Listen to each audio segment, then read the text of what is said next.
Hello and welcome to AM Guitar. Today we're going to look at the Focusrite 2i2 Scarlett audio interface and just talk a bit about audio interfaces in general.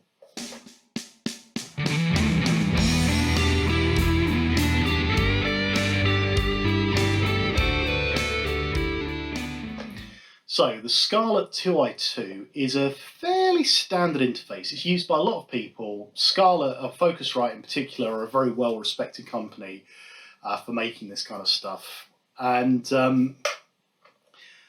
this particular interface is pretty popular. This is the third generation version of it. What is an audio interface?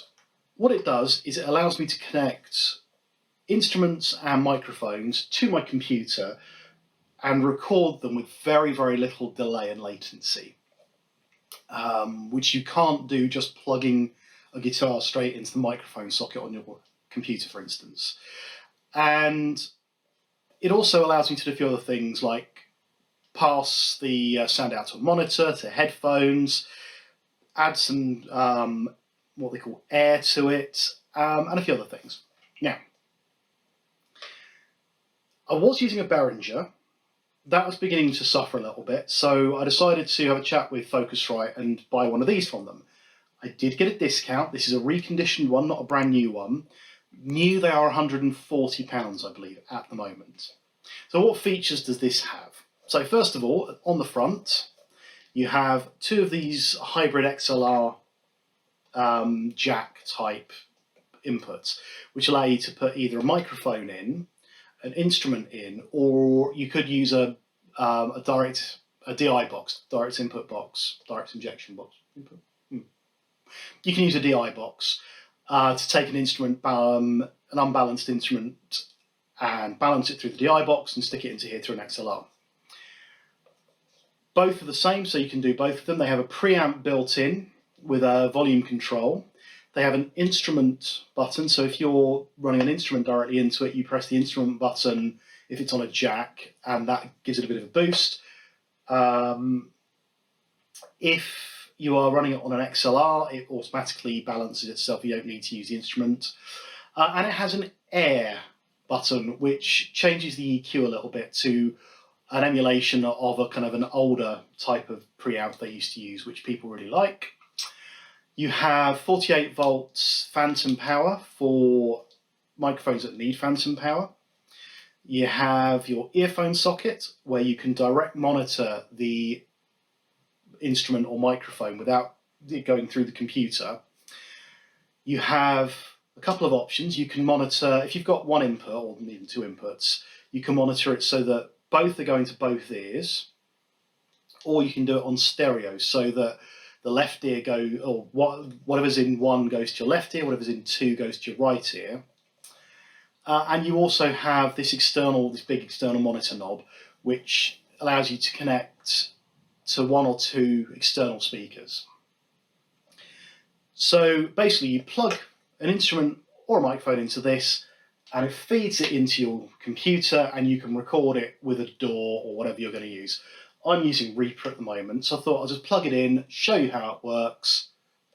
That's it really, so stick around. Right, so I'm all set up. I've got the USB going into the computer, I have Reaper open, I have a guitar plugged into input 1, I have a microphone in input 2, and I have direct monitoring set to both ears playing the same thing. So if I play my guitar, I can hear in both ears what's happening.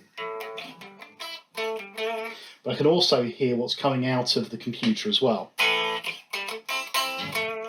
Now then, first things first, we need to stop clipping on this. So you can see that if I have this right the way up, it starts really clipping and you get red. So if I now turn this down until, there we go, that's just green.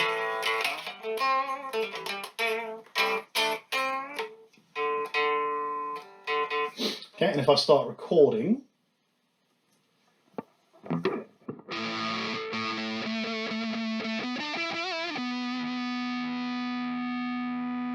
that's not very loud on the. So if I press instrument,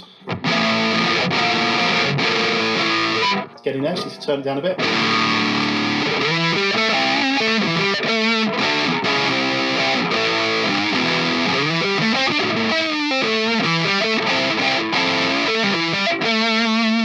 Okay, so that's recording nicely onto there.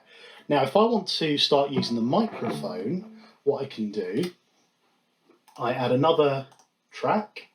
I change the input to input 2, and we should start seeing that the microphone starts to pick things up. So we need to turn the microphone up. 1 2 1 2 1 2. There we go, you can start to see it. So this is the microphone without the air button pressed, and if I now press the air button, you can hear the difference it makes, and it just adds a nice extra tone. In fact, I'm going to start using the mic down here because I'm getting plosives. So with the air, without the air. With the air you can hear it's nice and airy, and without the air it's a bit less trebly, bit less, there's just a bit sort of less EQ going on with it. Now for voice, I much prefer having the air on. For instrument, absolutely always off, because it seems to add some horrible high end to it. But really that's it, that's how this works. So I can be playing my guitar and I can be making noise at the same time. La, la, la, la, la, la, la. I have to synchronise all this later. But yeah, so that's all there is to it really. Sorry, plosives again. That's all we really need to do. You just plug in, play, and record it. What I will say is that the Focusrite is better than the Behringer in terms of sound quality for microphones, but for guitar it's probably not all that different. So if all you're going to do is record guitar, you can go for a cheaper audio interface. If you want to get voice in there as well, then I do recommend getting something a bit more expensive like a Focusrite. They're still considered to be budget, but they are better quality without any doubt. Obviously there are much more expensive ones, there's Apollo and all sorts which are fantastic as well, but if you're on a budget, the Focusrite Scarlett range is probably going to do you. You can also go for the Solo, which only has the one XLR input and a guitar or an instrument input, but I like this one because it gives me a bit more flexibility. And that's really it. You know, they're very simple to use. Plug it in, let it go, really. I heartily recommend it if you're recording. Audio interfaces are essential if you're recording anything nowadays. Let me know what you've got. Have you used one that's better, that's worse? Have you had horror stories with Focusrites? Are you using Behringer ones or cheaper ones that you think are much better? Are you using really expensive ones and think that the price justifies it? Let me know in the comments below. Like, subscribe, and I will see you soon. Cheers, guys.